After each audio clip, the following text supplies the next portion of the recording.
സെയ്ഫ് അലി ഖാന് ലഭിക്കുന്ന ഇൻഷുറൻസ് തുകയുടെ വിവരങ്ങൾ പുറത്തുവന്നത് സോഷ്യൽ മീഡിയയിൽ ചർച്ചയാവുകയാണ്.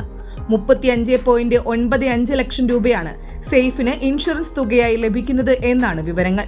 ഫൈനൽ ബിൽ സമർപ്പിക്കുന്നതനുസരിച്ച് ബാക്കിയുള്ള തുക അനുവദിക്കുമെന്ന് സംഭവം സ്ഥിരീകരിച്ച് നിവാബൂബ ഹെൽത്ത് ഇൻഷുറൻസ് പ്രസ്താവനയിലൂടെ അറിയിച്ചിട്ടുണ്ട്.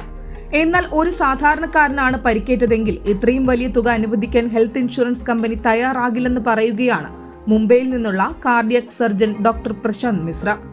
എക്സിലൂടെ ഡോക്ടർ മിശ്ര നടത്തിയ പ്രതികരണം ഇതിനോടകം തന്നെ സോഷ്യൽ മീഡിയയിൽ വൈറലാവുകയും ചെയ്തിട്ടുണ്ട്. ചെറിയ ആശുപത്രികൾക്കും സാധാരണക്കാരനും ഇത്തരം ചികിത്സയ്ക്കായി 5 ലക്ഷം രൂപയിലധികം അനുവദിക്കില്ല. എല്ലാ പഞ്ചനക്ഷത്ര ആശുപത്രികളും ഭീമമായ ഫീസ് ഈടാക്കുന്നു. മെഡിക്ലെയിം കമ്പനികൾ അടയ്ക്കുകയും ചെയ്യുന്നു. ഫലം പ്രീമിയം ഉയരുന്നു. ഇടത്തരക്കാർ ബുദ്ധിമുട്ടുന്നു എന്നാണ് സെയ്ഫിന്റെ ഇൻഷുറൻസ് ക്ലെയിം എന്ന രേഖ റീട്വീറ്റ് ചെയ്തുകൊണ്ട് ഡോക്ടർ പ്രതികരിച്ചത്. അതേസമയം നടനെ ആക്രമിച്ച പ്രതിയെ മുംബൈ പോലീസ് പിടികൂടി. നടനെ ആക്രമിച്ച് 3 ദിവസത്തിനു ശേഷമാണ് പ്രതിയെ താനെയിൽ നിന്നും പോലീസ് അറസ്റ്റ് ചെയ്തത്. വിജയ്ദാസ് എന്നീ പേരുകളിലായി മുംബൈയിൽ കഴിയുന്ന ഇയാൾ ബംഗ്ലാദേശ് സ്വദേശിയാണ്. മുഹമ്മദ് ഷെറീഫുൽ ഇസ്ലാം ഷെഖ്സാദ് എന്നാണ് ഇയാളുടെ യഥാർത്ഥ പേര്.